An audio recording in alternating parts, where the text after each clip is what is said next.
Mosharraf Hossain Patwari ID থেকে জানতে চেয়েছেন রাহমাতুল্লাহ ওয়া রাহমাতুল্লাহ এই দুই শব্দের অর্থ জানতে চাই।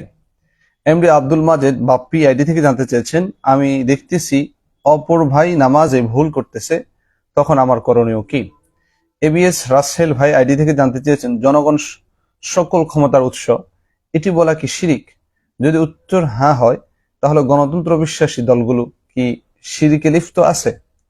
এরপর এমডি মিজানুর রহমান আইডি থেকে জানতে চেয়েছেন আসসালামু আলাইকুম রহমতুল্লাহ, বিস্তারিত প্রশ্ন। হিন্দুরা যে সমস্ত ছাগল জবাহ করে ওই ছাগলের মাথা অথবা গোশত খাওয়া জায়েজ হবে কিনা?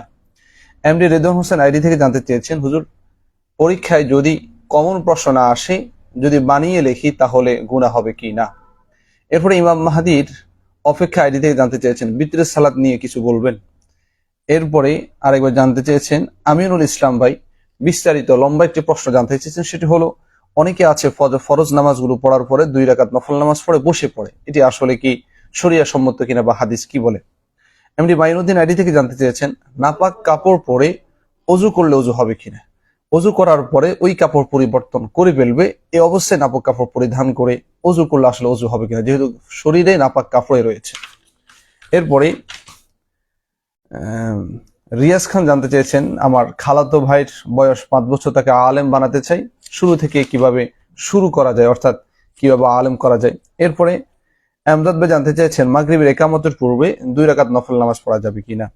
আরেকবার জানতে চেয়েছেন সিগারেট খাওয়ার জন্য টাকা হাওলাত ছেলে দেওয়া যাবে কিনা? এমডি আব্দুল হক যেটি ইউটিউব আইডি থেকে জানতে চেয়েছেন আপন ফুফাতো বোনের মেয়েকে বিবাহ করা জায়েজ কিনা? এমডি মুজাহিদ আইডি থেকে জানতে চেয়েছেন প্রস্রাবের কারণে কাপড় নাফাক হলে সেই কাপড় দিয়ে ফরজ গোসল করলে গোসল হবে কিনা? আখি ইসলাম আইডি থেকে জানতে চেয়েছেন আসসালামু আলাইকুম স্যার, কারো প্রশংসা তার সামনে করা জায়েজ নেই, কিন্তু আমি স্ত্রী হয়ে স্বামীর প্রশংসা সামনাসামনি করতে পারবো কিনা? এবং আমাদের অনেক প্রশ্ন এসেছে, আমরা ইনশাল্লাহ স্বল্প সময় আপনাদের প্রশ্নগুলো আপনাদের সামনে উপস্থাপন করার চেষ্টা করব। কে কোথায় দেখছেন আমাদেরকে জানাবেন, আমাদের আওয়াজ ক্লিয়ার হচ্ছে কিনা সে বিষয়টি আমাদেরকে অবহিত করবেন ইনশাল্লাহ।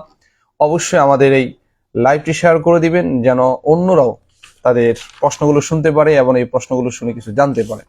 আমরা প্রথম প্রশ্নের দিকে যাচ্ছি। মোশাররফ হোসেন আইডি থেকে জানতে চেয়েছেন যে ওয়ারাহ এবং মাতুল্লাহ এই শব্দের অর্থ কি? আসলে ওয়ারাহ মাতুল্লাহ দুটোটা একই শব্দ। ওয়াও হারফাত রাহমাতুল্লাহ অর্থাৎ আল্লাহ তাআলার রহমত, অর্থাৎ আসসালামু আলাইকুম ওয়া রাহমাতুল্লাহি ওয়া বারাকাতুহু। আসসালামু আলাইকুম, আপনার উপর শান্তি বর্ষিত হোক, আল্লাহ তাআলার রহমত বর্ষিত হোক, ওয়া বারাকাতুহু এবং আপনার উপর বরকত নাজিল হোক। এমডি আব্দুল মাজেদ বাপ্পি আইডি থেকে যে বিষয়টি জানতে চেয়েছেন আমি দেখতেছি অপর ভাই নামাজে ভুল করতেছে, তখন আমার করণীয় কি? জি, আমরা দেখতেছি অপর ভাই সমস্যা করতেছে, অপর ভাই সমস্যা হচ্ছে নামাজের মধ্যে, তখন আমার করণীয় কি? প্রথম কথা হলো অপর ভাই নামাজে সমস্যা করছে, তখন আপনার মূল করণীয় হলো উনি যখন নামাজ শেষ করবে তখন আদবের সাথে, মানে মনোকষ্ট না যায় এভাবে বলে ভাই একটা বিষয় আপনাকে বলতে চাই, আবার কেমন মনে করেন আমার বিষয়টা হচ্ছে কিনা। অর্থাৎ যেমন ধরেন উনি নামাজের মধ্যে রুকুটা খুব দ্রুত দিচ্ছে অথবা দাঁড়ানোটা ঠিক হচ্ছে না, তখন আপনি তাকে বলতে পারেন যে আমি এভাবে নামাজে দাঁড়াচ্ছি, এটা আমারটা ঠিক হচ্ছে কিনা, যে আমি তো আমাদের হুজুর এভাবে শিখিয়েছেন বা আমি হাদিস এভাবে পড়েছি, কোরআন এভাবে পড়েছি, এভাবে তাকে ভুলটা শুধরিয়ে দেওয়ার সিস্টেম এভাবে আসতে পারে। বা নামাজের মধ্যে বসার ক্ষেত্রে যদি সুন্নাহ সিস্টেম না হয় তখন আপনি তাকে এইভাবে বলতে পারেন, বলে ভাই এভাবে বসলে আসলে কি বসা হয় কিনা, আমরা এইভাবে শিখেছি বা আপনি এইভাবে বসছেন, আপনি কোথা থেকে শিখলেন? তখন সে জ্ঞানীবান হলে সে অবশ্যই আপনার থেকে বুঝে নিবে, সে আপনার থেকে অবশ্যই শিখে নিবে। জাযাকাল্লাহ এমডি আব্দুল মাজেদ বাপ্পি ভাইকে। এবিএস রাসেল আইডি থেকে জানতে চান জনগণ সকল ক্ষমতার উৎস, এটি বলা কি শিরিক? যদি উত্তর হ্যাঁ হয় তাহলে গণতন্ত্র বিশ্বাসী দলগুলো কি শিরিকে লিপ্ত আছে? অত্যন্ত গুরুত্বপূর্ণ বিষয় যে জনগণ সকল ক্ষমতার উৎস, এই কথাটি আসলে কেমন? দেখেন মহাগ্রন্থ আল কোরআনের মধ্যে রয়েছে ইনিল হুকমু ইল্লা লিল্লাহ আলা লাহুল খালকু ওয়াল আমর তাবারাকাল্লাহু রাব্বুল আলামিন, অর্থাৎ এক কথায় পৃথিবী যিনি সৃষ্টি করেছেন তার হুকুম অনুযায়ী চলবে। এই জন্য পৃথিবী যিনি সৃষ্টি করেছেন তার হুকুম আহকাম অনুযায়ী আমরা চলবো। আমরা আবারও বলছি, কে কোথায় দেখছেন আমাদের সাউন্ড ক্লিয়ার হচ্ছে কিনা আমাদেরকে এই বিষয়টি একটু অনুগ্রহপূর্বক জানাবেন, যাতে করে আমাদের কথা বলতে সহজ হয়। আর যাদের ভিডিওগুলো দেখছেন অবশ্যই শেয়ার করুন, তাআওয়ানু আলাল বিররি ওয়াত তাকওয়া, সৎ কাজে সহযোগী হবেন, অসৎ কাজে অসহযোগী হবেন। আর আমাদের সাউন্ড ক্লিয়ার হচ্ছে কিনা, কে কোথায় দেখছেন বিষয়টি আমাদেরকে জানাবেন।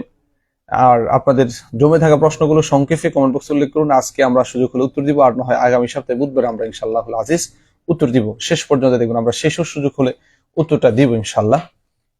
তো এবিএস রাসেল আইডি থেকে যে বিষয়টি জানতে চেয়েছেন সেটি হলো এই সকল ক্ষমতার উৎস এটি জনগণ, এটা আসলে বলাটা কেমন?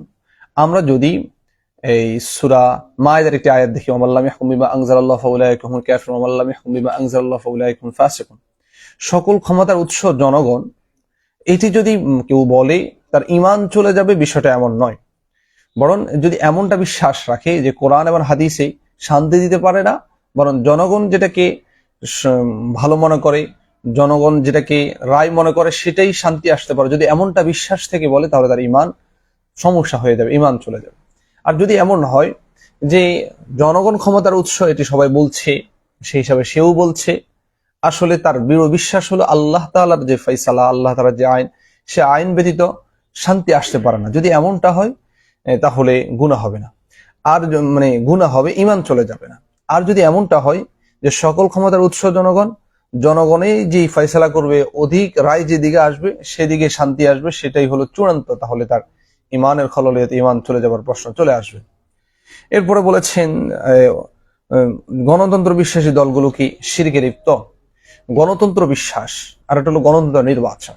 যেমন এই দেশে ইসলামী রাজনীতি যারা করেন তারা কিন্তু, আপনার যে দলগুলো আছে ইসলামী দলগুলো, সব দলগুলো কিন্তু মনে করে যে গণতন্ত্র শান্তি দিতে পারে না, বরং তারা মনে করে যে ইসলাম আসলে ইসলামে পরিপূর্ণ শান্তি দিবে। তারা এভাবে বক্তব্য বলেও থাকেন, গণতন্ত্র মানুষকে শান্তি দিতে পারে না, সেকুলারিজম মানুষকে শান্তি দিতে পারে না, বা যে মতবাদগুলো আছে সেগুলো শান্তি দিতে পারে না, শান্তির একমাত্র পথ হলো ইন্দাদ্দীন ইনদাল্লাহিল ইসলাম। তবে হ্যাঁ, গণতন্ত্র নির্বাচন করে, এটি মাজুর বলে উল্লেখ করে তারা নির্বাচন করে, বা গণতন্ত্র প্রতিষ্ঠা করার কথা বললেও অনেকে আছে যে গণতন্ত্র প্রতিষ্ঠার কথা বলে, যে গণতন্ত্র প্রতিষ্ঠা হলে তারা ক্ষমতায় আসবে, ক্ষমতায় আসার পরে সেখানে ইসলামী হুকুমত কায়েম করবে, সেটি বিভিন্ন নেতৃবৃন্দ বিভিন্নভাবে কথা বলে থাকেন। তবে কেউ যদি গণতন্ত্রকে বিশ্বাস করে, অর্থাৎ গণতন্ত্রই বিশ্বাস, গণতন্ত্রই শৃঙ্খলা আসবে, যেটি আমরা গত 53 বছর দেখেছি গণতন্ত্র আমাদেরকে কেমন শৃঙ্খলার একটি সমাজ দিয়েছে, কেমন বিশৃঙ্খলার একটি সমাজ আমাদেরকে উপহার দিয়েছে, বারবার দুর্নীতিতে শৃঙ্খলার হচ্ছে। যাই হোক, গণতন্ত্র বিশ্বাস যদি কেউ করে আর ইসলামের ধারণটাকে যদি অবিশ্বাস করে, তাহলে অবশ্যই তার ঈমান থাকবে না, যেহেতু কোরআনের অনেক আয়াতের সাথে সাংঘর্ষিক হয়ে যাবে। এই জন্য গণতন্ত্র থেকে আমাদেরকে বেরিয়ে আসতে হবে। গণতন্ত্রর মধ্যে দিয়ে তন্ত্র মন্ত্র এগুলো কোনোভাবে বিশ্বাস করা যাবে না। এরপরে এমডি মিজানুর রহমান আইডি থেকে জানতে চাইছেন, আসসালামু আলাইকুম রহমতুল্লাহ। ওয়ালাইকুম আসসালাম। জি, হিন্দুরা যে সমস্ত ছাগল জবে করে, ওই ছাগলের মাথা অথবা গোশত খাওয়া যায় হবে কি না? অত্যন্ত গুরুত্বপূর্ণ বিষয়। হিন্দুরা যে ছাগল জবে করে, যে ছাগল জবা বিভিন্ন করে যখন একটা তাদের পূজা আসে, যে পাঠা জবে করে মাথা যেটি আছে সেটি দোকানে বিক্রি করা হয়। সেক্ষেত্রে যে হিন্দুরা যদি যে ছাগল অথবা গরু জবে করে, ওই গরু তো টোটালি খাওয়া যাবে না। আমরা অনেকে এইভাবে জানি যে বাহিরের বিশ্বগুলোতে যে বিভিন্ন অস্ট্রেলিয়া, ইসরায়েল থেকে গরু, বা ভারত থেকে গরুর মাংসগুলো ভারতে যায়, কিভাবে ওনারা ভারত থেকে সৌদিতে যায়, কিভাবে খায় সেটিও ওনারাই ভালো জানেন। সেই হিসেবে আমরা বলবো, অবশ্যই গরু অথবা ছাগল জবে যদি হিন্দুরা করে, ওই জবেহের পরে যে ছাগলের মাথা অথবা গরু তো তারা খায় না, ছাগলের মাথা সেটা অবশ্যই খাওয়া হারাম। কারণ কোরআনের মধ্যে আমরা সকলে জানি যে আল্লাহর নাম যদি না নেওয়া হয় অবশ্যই সেটা খাওয়া যাবে না। আর হিন্দুরা তো সেটা আল্লাহর নাম নেয় না, সেক্ষেত্রে নিলেও তো সেটা হবে না। এই জন্য অমাল্লাম ইউসকার ইসমুল্লাহ, যদি আল্লাহর নাম না নেওয়া হয় সেটি অবশ্যই খাওয়া আমাদের জন্য হারাম হবে। এই জন্য কোনোভাবেই হিন্দুদের জবাইকৃত ছাগলের মাথা খাওয়া যাবে না। এমডি রেদওয়ান হোসেন আইডি থেকে জানতে চাচ্ছেন, হুজুর পরীক্ষায় যদি কমন প্রশ্ন না আসে, যদি বানিয়ে লেখি তাহলে গুনাহ হবে কিনা? অত্যন্ত গুরুত্বপূর্ণ এবং সমসাময়িক একটি বিষয়, যেহেতু সামনে পরীক্ষার মধ্যে বানিয়ে লেখা যাবে কিনা, অর্থাৎ কমন প্রশ্ন যেটি আসছে সেটা লেখার সুযোগ হয়নি, এখন আমি এটাকে বানিয়ে লিখতে পারবো কিনা। এর আগে আমরা একটা বিষয় বুঝি, পরীক্ষার মধ্যে নকল করা একেবারে হারাম, ফুকাহায়ে কেরাম এভাবে বলে থাকেন। বা নকল হলো কাগজ এনে, আর নয় এভাবে হতে পারে যে আপনার পাশের যে সিট আছে তার থেকে দেখে দেখে লিখছেন, এটি আপনার জন্য হারামে লিপ্তের আশঙ্কামূলক হবে। কেন হবে এটি আমি বলি। যেমন পরীক্ষা দেওয়া হয় মূলত তার মান যাচাই বাছাই করার জন্য, সে কতটুকু পড়াশোনা করেছে, সে কতটুকু যোগ্যতা অর্জন করেছে। আপনি যখন তার কাছে দেখবেন, দেখার মানে হলো আপনার যোগ্যতা আপনি দেখছেন না, আপনি অন্যের যোগ্যতা আনি এখানে উল্লেখ করছেন, তাহলে একটা আপনি মিথ্যার আশ্রয় নিচ্ছেন। আর যেটি মিথ্যার আশ্রয় নেই অবশ্যই জায়েজ নেই। সেই হিসেবে অন্য থেকে দেখে লেখাও জায়েজ নেই। তাছাড়া এটাও হয় যে আমি অন্য থেকে দেখে দেখে লিখে পাশ করলাম, এরপরে যে পরীক্ষায় বা কোনো একটা চাকরির বিজ্ঞপ্তি দেওয়া হয় যে অমুক জায়গায় এত পাশ করলে তাকে নেওয়া হবে, আপনি কিন্তু আপনার পরীক্ষার সার্টিফিকেট দিয়ে কিন্তু ঢুকছেন, কিন্তু আপনার এই পরীক্ষা কিন্তু আপনি উত্তীর্ণ হন না, আপনার অন্য থেকে হাওলাত করে অন্য থেকে দেখে দেখে পরীক্ষা দিয়ে উত্তীর্ণ হয়ে তারপর আপনি পাশ করে যাচ্ছেন।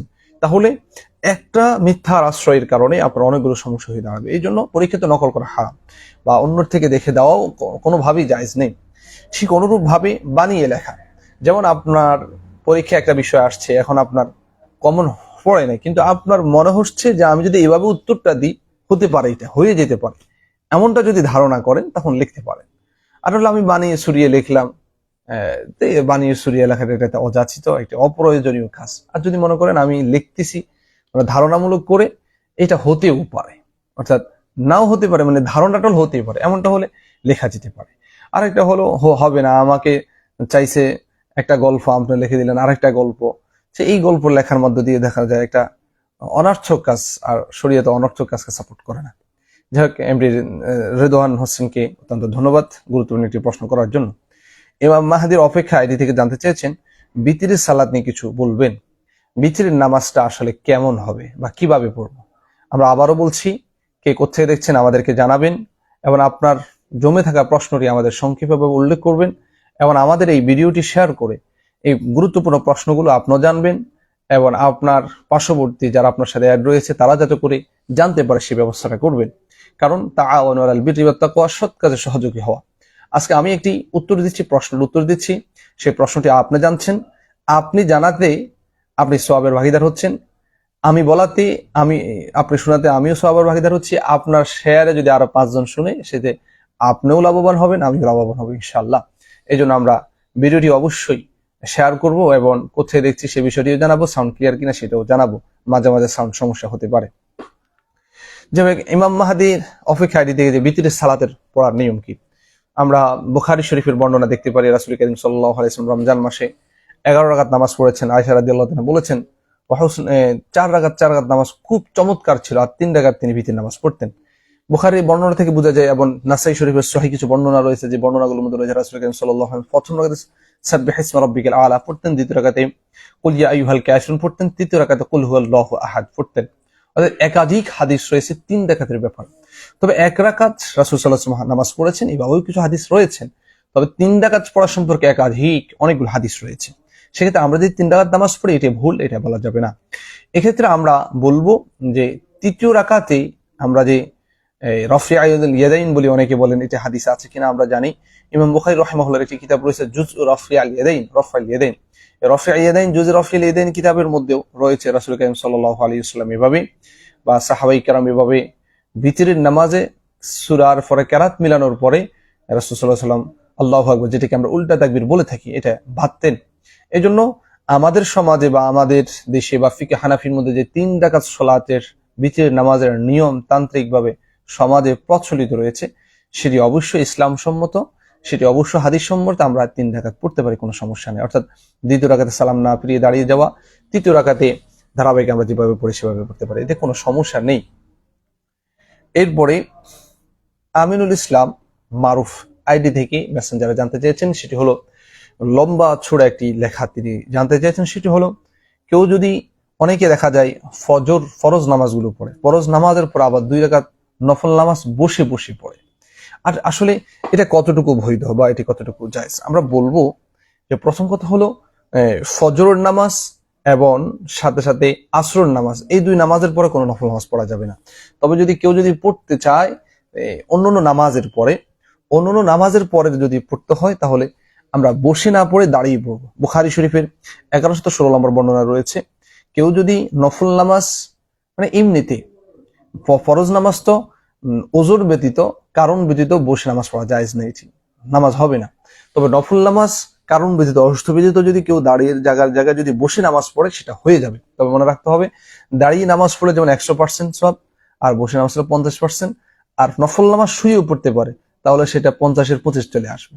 এই জন্য আমার কেন সওয়াবের কমতি লাগবে, আমরা যারা পারি ইনশাল্লাহ নফল নামাজগুলো দাঁড়িয়ে পড়ার চেষ্টা করব। যদি একান্ত খারাপ লাগে, ভালো লাগে না, তখন যদি বসে পড়তে চাই পড়তে পারি, তবে সেক্ষেত্রে সওয়াবের অংশটা কমে যাবে বা আপনার যতটুকু আমি ফজিলত পাইতাম সেটা পাবো না। এজন্য আমরা বিষয়টি খেয়াল রাখবো ইনশাআল্লাহ। এমডি মাইনুদ্দিন আইডি থেকে জানতে চেয়েছেন, নাপাক কাপড় পরে উজু করলে উজু হবে কিনা। অর্থাৎ যেমন আপনার একটি কাপড় নাপাক হয়ে গিয়েছে, এই কাপড় পরিধান করে নামাজ পড়লে নামাজ হবে কিনা। এখানে কয়েকটি বিষয় আমাদেরকে ধারণ করতে হবে। প্রথম বিষয় সেটা হলো এমন নাপাক যে নাপাক লুঙ্গিতে আছে, সাথে সাথে আপনার যখন শরীরের সাথে লাগবে শরীরটাও নাপাক হয়ে যাবে। যেমন আপনার লুঙ্গির একটা পাশে অনেক বেশি প্রস্রাব লেগে আছে, এখন আপনি এই প্রস্রাব লেগে থাকা জামা বা নিয়ে আপনি অজু করলেন, বা হালকা প্রস্রাব লেগেছে আপনি এই অংশটুকু নিয়েও অজু করেছেন, অজু হবে কিনা। এটাকে আরেকটা মাসালা বুঝেন। যেমন আপনার অজু আছে, অজু থাকা সত্ত্বেও যদি আপনার শরীরে যদি হাতে কোথাও যদি প্রস্রাব অথবা পায়খানা যদি কিছু লেগে যায়, আপনার অজু যাবে কিনা। আমরা ফিকহির মাসআলাগুলো থেকে যেটি বুঝতে পারি অজু যাবে না। সেক্ষেত্রে এই মাসালা থেকে আমরা এই বিষয়টি বুঝতে পারি, আপনি যদি কোনো নাপাক কাপড় পরিধান করে অজু করেন উজু হবে কিনা। যে নাপাক কাপড় পরিধান করে অজু করলে অজু হয়ে যাবে। তবে মনে রাখতে হবে অবশ্যই পবিত্র থাকা আমাদের জন্য শ্রেষ্ঠ। আমরা মানে নাপাক কাপড় চেঞ্জ করেই অজু করার চেষ্টা করব। এরপরে যদি নাপাক কাপড় পরিধান করে অজু করি, তবে আমাদের নাপাক কাপড়ের ওই অংশটা যদি ভিজা হয়, এটা যদি শরীরের কোনো অঙ্গের সাথে লেগে যায়, অবশ্যই নামাজের আগে সেই অঙ্গটাও ধুয়ে নিতে হবে। সারমর্ম কথা হলো, নাপাক এমন কাপড় যে কাপড়ের নাপাকটা আসলে দৃশ্যমান, যে নাপাকটা প্রস্রাব পায়খানা বা এগুলো কিন্তু যদি আপনার আবার শরীরের সাথে যদি না লাগে বা এভাবে যদি হয়, যদি অজু করে অজু হয়ে যাবে। কিন্তু এগুলো যদি লেগেও যায়, তারপর অজু করার পরে কিন্তু ওই জায়গাটা ধুয়ে দিতে হবে। কিন্তু সবসময় পবিত্র কাপড় পরিধান করে করাই ভালো, যেহেতু পরে পরিবর্তন করবে, মানে এর আগেই পরিবর্তন করে অজু করে নিলেই ভালো। তবে যদি এভাবেও অজু করে অজু হয়ে যাবে, আর যদি দৃশ্যমান কোনো নাফাক যদি সেখানে লাগে সেটাকেও ধুয়ে নিতে হবে। ধন্যবাদ আমি মাইনুদ্দিন ভাইকে। এরপরে আরেক ব্যক্তি বিষয় জানতে চাইছেন, লম্বা ছোড়া প্রশ্ন, যে প্রবাসে থাকেন, প্রবাসে হিন্দুরা পাশে থাকেন, মানে অমুসলিমরা পাশে থাকেন, তাদের পাকশাক করে দেন এবং সাথে সাথে তারা মুরগি বা হাঁস নিয়ে আসেন, তারা সেগুলো ওকেই জবাই করতে বলে, সেই জবাই করতে পারবে কিনা। সাথী ভাইদের বা আশপাশেদের সহযোগিতা করা এটি অবশ্যই শরিয়া সম্মত। আপনি চাইলে তাদেরকে সহযোগী করতে পারেন, সেই হিসাবে আপনি বিসমিল্লাহ আল্লাহু আকবার বলেই জবাই করতে হবে। আপনি তাদের সহযোগিতা করতে পারেন, এতে কোনো সমস্যা শরীরের দৃষ্টিকোণ থেকে নেই। রিয়াজ খান আইটি থেকে জানতে চেয়েছেন, আমার খালাতো ভাই 5 বছর বয়স, আলেম বানাতে চায়, শুরু থেকে কি কাজ করতে পারে। অত্যন্ত গুরুত্বপূর্ণ বিষয়। প্রথম বিষয় হলো একজন সন্তানকে, একজন ভাইকে আলেম বানানোর জন্য সর্বপ্রথম বিষয় হলো দোয়া করা, বেশি বেশি তার মা বাবা তার ভাই বোন দোয়া করা। দ্বিতীয় বিষয় হলো আলেম বানানোর জন্য তাকে ইফতেদায়ী ভাবে নুরানি মাদ্রাসাগুলোতে পড়াশোনা করানোর চেষ্টা করা, ভাষায় আলেম রেখেন, একজন হুজুর রেখেন, দক্ষ আলেম রেখে তাকে শিখানোর, পড়াশোনা করানোর একটি ব্যবস্থাপনা তৈরি করা। তাহলে ইনশাআল্লাহুল আজিজ ধারাবাহিকভাবে আপনার পার্শ্ববর্তী যিনি আলেম রয়েছেন তার কাছে সরাসরি পরামর্শ নেবেন কিভাবে বড় আলেম বানানো যায়, সেভাবেই ধারাবাহিকভাবে কোন প্রতিষ্ঠানগুলোতে পড়ালে ভালো আলেম বানানো যায় সেই পরামর্শটাই আপনি নিয়ে যাবেন ইনশাআল্লাহ। এরপরে আব্দুল হক আইডি থেকে জানতে চেয়েছেন, আপন আপন ফুফাতো বোনের মেয়েকে বিবাহ করা যায় কিনা। অর্থাৎ গুরুত্বপূর্ণ বিষয়, আপন ফুফাতো বোনের মেয়েকে বিবাহ করা যায় কিনা। আমরা বলবো অবশ্যই আপন ফুফাতো বোনের মেয়েকে বিবাহ করা জায়েজ। কারণ রাসূল করিম সাল্লাল্লাহু আলাইহি ওয়াসাল্লাম হাদিস এবং কোরআনের কোরআনের আয়াত যেটি আছে, হুররিমাত আলাইকুম উম্মাহাতুকুম ওয়া বানাতুকুম ওয়া আখাওয়াতুকুম ওয়া আম্মাতুকুম ওয়া খালাতুকুম, আয়াতের মধ্যে ফুফাতো বোনকে বিবাহ করা জায়েজ বোঝা যায় আয়াত থেকে, এবং ফুফাতো বোনের মেয়েকেও বিবাহ করা জায়েজ মনে হয় বোঝা যায়। এই জন্য আমরা বলবো, আমরা অনেকেই ফুফাতো বোনের মেয়ে, খালাতো বোনের মেয়ে, মামাতো বোনের মেয়ে, এরা মামাটাকে বা কাকাটাকে এটা বলে আমরা এটাকে মাহরাম, গায়রে মাহরাম মনে করি না। অর্থাৎ তাদেরকে আমরা সাক্ষাৎ করতে পারবো, মামা ভাগিনার সম্পর্কে মনে করি। আস্তাগফিরুল্লাহ, আমরা এগুলো থেকে বিরত থাকবো। খালতো বোন যেভাবে সাথে পর্দা করতে হবে, খালতো বোনের মেয়ে তাদের সাথেও, খালতো বোনের ছেলে তাদের সাথেও পর্দা করতে হবে। এই জন্য আমরা বলবো খালাতো বোন বা ফুফাতো বোন বা তালাতো বোন, এদের মেয়ে, এরা মামা হব, এই কথা বলে তাদের সাথে সাক্ষাৎ করা, তাদের সাথে দুষ্টামি করা কোনোভাবে শরীয়তে জায়েজ দিবে না। এজন্য আমরা সেভাবে চলার চেষ্টা করব। এমডি মুজাহিদ আইডি থেকে জানতে চেয়েছেন, প্রস্রাবের কারণে কাপড় নাফাক হলে সেই কাপড় দিয়ে ফরজ গোসল করলে গোসল হবে কিনা। একই প্রশ্ন আমরা যেটি আগে দিয়েছিলাম, অর্থাৎ এখানে একটু প্রস্রাব লিখেছে, আমরা অবশ্যই এটা চেঞ্জ করে গোসল করার চেষ্টা করবো। আর না হয় গোসল করার আগে যে অংশে প্রস্রাব লেগেছে সেটাকে আমরা ধুয়ে নিব, এরপর আমরা গোসল করতে পারি, এতে কোনো সমস্যা নেই।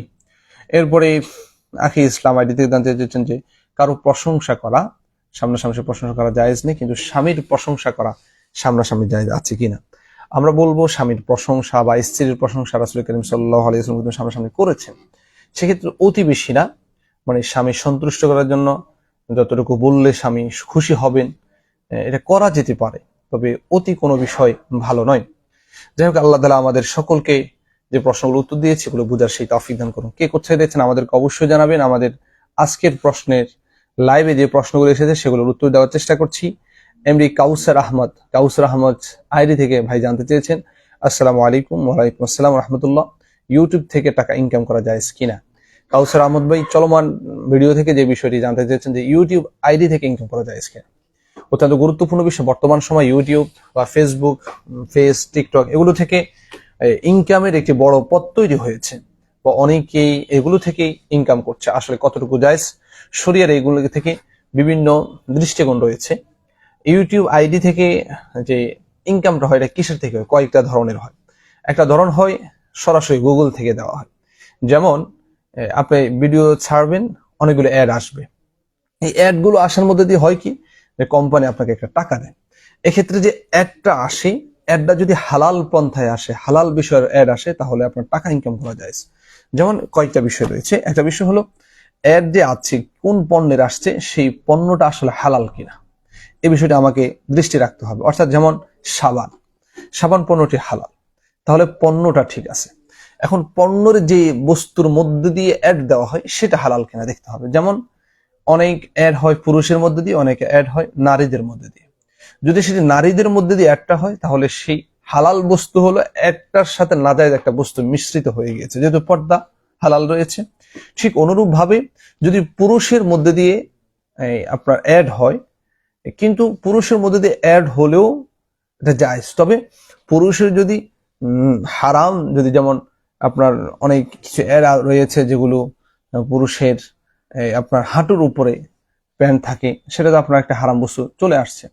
বা কোনো মানুষে আসে নাই, কিন্তু এমন সাউন্ড ব্যবহার করা হয়েছে যেটি হারাম সাউন্ড, গান এই ধরনের। তো এমন অ্যাড থেকে যদি টাকা ইনকাম করা হয় অবশ্যই জায়েজ নেই। পথ যদি নাজায়েজ পথ হয়, টাকাটাও নাজায়েজ হবে। এজন্য আমরা বলবো, বা শরিয়া যে বিষয়টি আমাদেরকে দিক নির্দেশনা করে, যে ইউটিউব থেকে স্বাভাবিক যে অ্যাডগুলো আসে সেক্ষেত্রে নাজায়েজ টোন ব্যবহার করা হয়, জায়েজ নেই। তবে আরেকটা পন্থায় জায়েজ বলা যেতে পারে, সেটি হলো যেমন আপনার ইউটিউব আইডি আছে, সেক্ষেত্রে আপনার আশপাশের কোনো প্রতিষ্ঠান বলছে যে আপনার ভিডিওর যে শুরু হবে তার মধ্যে 5 সেকেন্ড আমাদের কোম্পানির লোগো থাকবে বা কোম্পানির একটা প্রচারণা থাকবে, সেক্ষেত্রে কোম্পানিতে আপনি টাকা নিতে পারেন। বা শেষেতে যেমন নগদ ইসলামিক, নগদের বিভিন্ন এরিয়া হয়ে থাকে, নগদের অ্যাড হয়ে থাকে, এভাবে আপনার পার্শ্ববর্তী কোনো কোনো ব্যবসায় প্রতিষ্ঠানের অ্যাড যদি হয়, সেটি যদি আপনার হালাল পন্থা নিয়ে আসতে পারেন, সেটি জায়েজ, সেটা কোনো সমস্যা নেই। এজন্য ভাই কাউসের যে বিষয়টি জানতে চেয়েছেন, আশা করছি বিষয়টি বুঝতে পেরেছেন। আল্লাহ তাআলা আমাদেরকে বুঝার সেই তৌফিক দান করুক। কাউসার আহমদ ভাই জানতে চান, সালাম দিলে কয় নাকি, ছোট কাল থেকে শুনলাম 90 নাকি, এখন শুনলাম 30 নাকি। ইনশাআল্লাহ এই বিষয় আমরা আগামী সপ্তাহে সবিস্তরে আলোচনা করব। কে কোথায় দেখছেন অবশ্যই আমাদেরকে জানাবেন।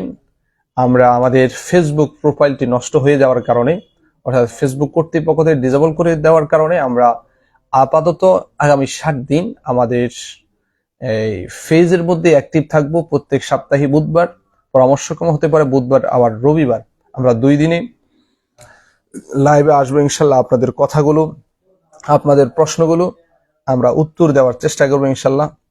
আল্লাহ তাআলা আমাদের সকলকে বুঝে শুনে কদম পেলানোর এবং যে মাসাইলগুলো রয়েছে সেগুলো বুঝে শুনে আমল করার সেই তৌফিক দান করুক।